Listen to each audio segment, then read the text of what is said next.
norms, perspectives, and practices. Students have been challenged to suspend judgment, to listen attentively, to avoid exercising censorship, to reflect and communicate, integrate new knowledge, and reach a consensus on an effective and practical plan of action. As students, all of you have kept an open mind on the potential of globalization. Your professors have challenged you to question established ideas, and quite honestly, we've admired your challenges to us, to enlighten you on the limitations as well as the applications of theory. Today, managers must work across business functions in teams to achieve their goals. Teachers and students must also work in a multidisciplinary fashion to integrate concepts and constructs in very diverse contexts. You've met this challenge. You've brought things together in capstone courses and original consultancy projects and passed the final exams. You've adopted new technologies, from laptops to cell phones, new ways of thinking and working without skipping a beat. But now, how would you deal with the challenges of globalization? We expect no less from you than to be effective communicators, ethical decision makers, and respected, authentic leaders.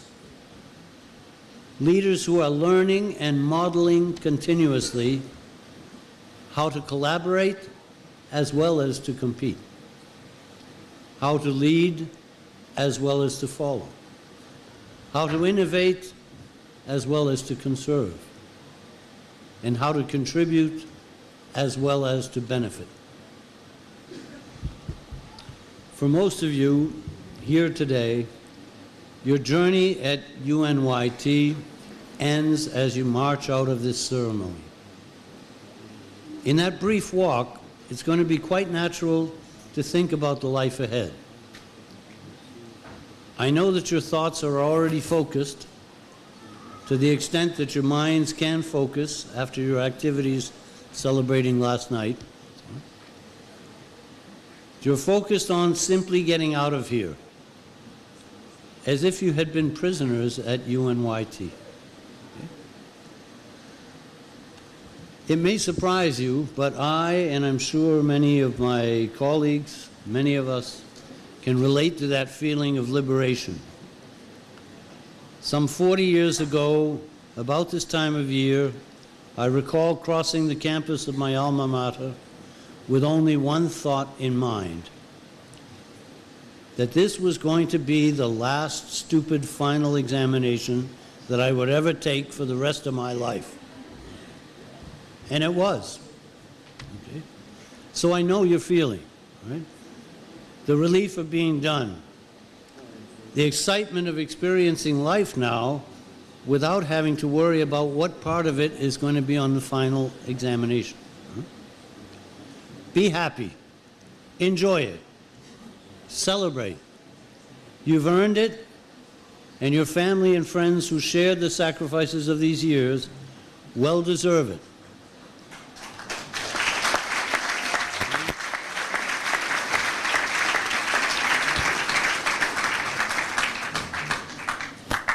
But, there's always a but. Be aware that the final exam will never be your last ultimate test.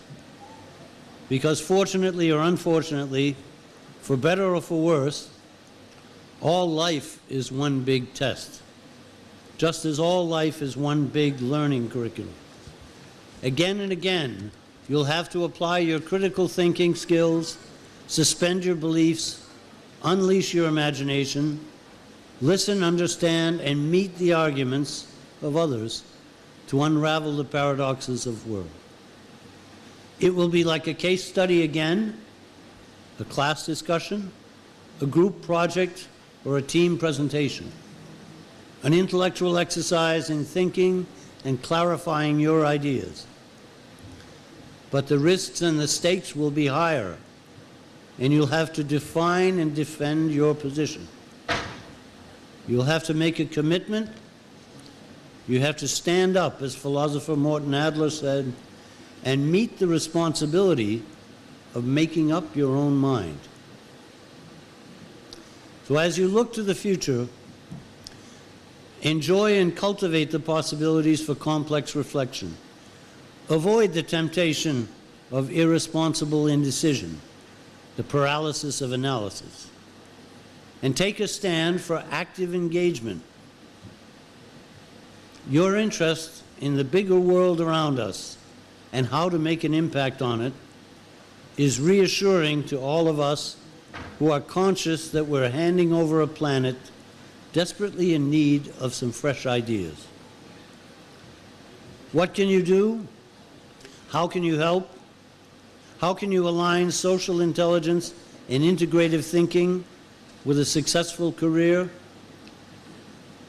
Writer F. Scott Fitzgerald said, "The ability to hold two opposing ideas in mind at the same time and still retain the capacity to function is the mark of a truly intelligent individual."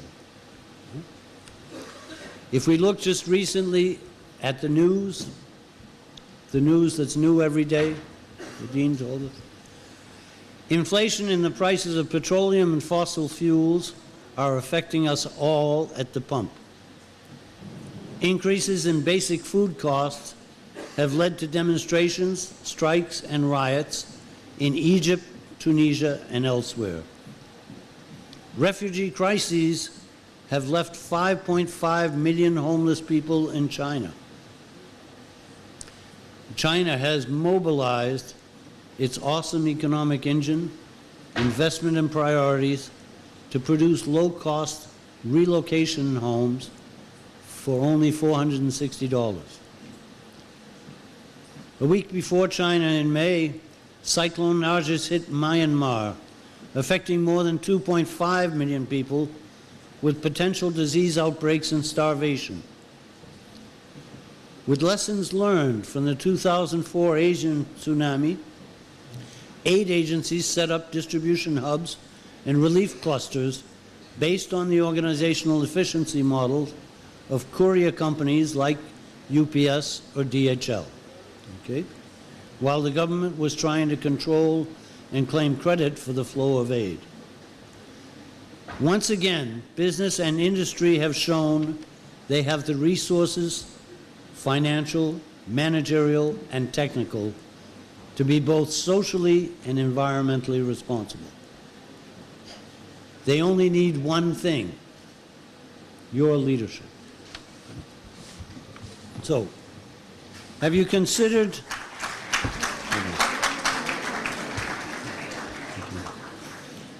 let me just ask, have you considered sustainable development? Okay.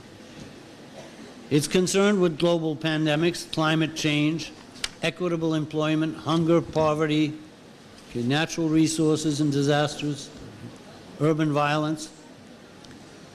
Just a couple of facts. Today, over 1 billion people are living on less than $1 a day. And life expectancy in 9 African countries is less than 40 years. In your lifetime, the world population will reach 8 billion. How are we going to feed them? And our actions, like loading the atmosphere with carbon dioxide, may well compromise the well-being of future generations and of our planet. Okay? Let me go back to the examples of innovative logistics in disaster relief. They illustrate that social problems today are increasingly large and complex, requiring more creativity and entrepreneurship than ever before. A recent research study indicates that creativity derives from inner motivation. That is, people have their best days and do their best work when they're allowed to take risks and make progress. Another research study on happiness confirms that we are happier when we give to others or do good to society. This suggests that companies have happier employees if they offer creative ways to spend bonuses by involvement in philanthropic or charitable donation programs. Right? Companies today are encouraging community service initiatives or other means of constructive and satisfying giving. Okay? Where to look? Take a look at the United Nations Millennium Development Goals, or the One Laptop Per Child, the $100 computer project launched at the World Economic Forum, or the Grameen Bank Intel Partnership, microloans for information. There are plenty of ideas of what one could do. I'd like to strongly urge you, dear graduates, to consider how you can make the goals of sustainable development part of the goals of your own personal sustainable development. Have a wonderful life, dear graduates. Take care of each other and of our planet. Be careful as you celebrate tonight, because I understand there are some plans to celebrate. Okay.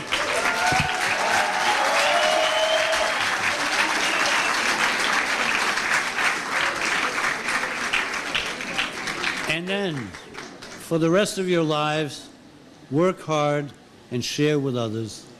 Remember to laugh often and honor your values.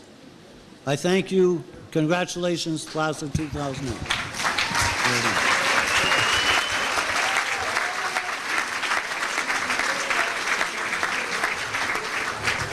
Thank you, Dr. Dufault. Representing the master's degree candidates of 2008 is the class valedictorian, Ms. Belita Manca. Ms. Manca graduates today with a master's in business administration. She already holds a bachelor's degree in law from the University of Tirana, and she's a procurement analyst at the World Bank office in Tirana. We're proud to introduce Ms. Belita Manca.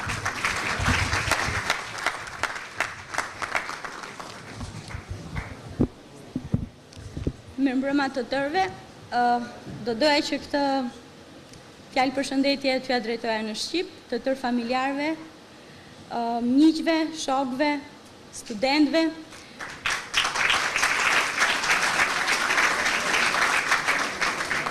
Megjithatë do ta bëj në anglisht për efekt protokolli.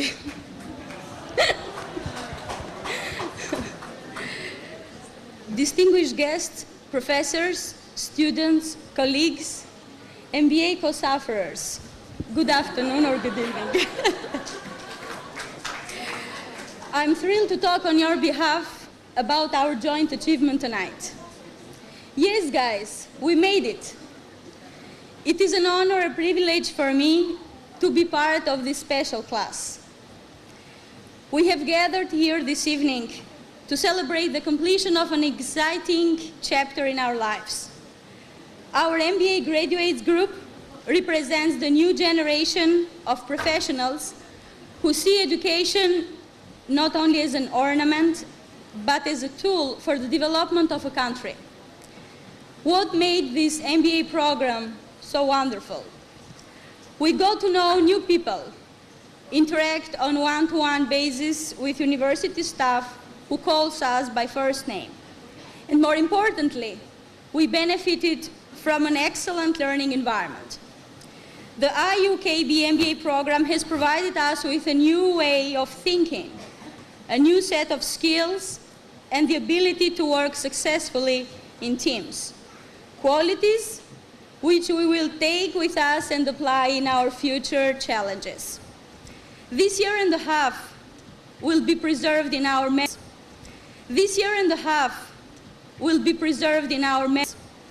This year and a half will be preserved in our memories as among the best. During this time, our knowledge was enhanced, but most importantly, our friendship was expanded.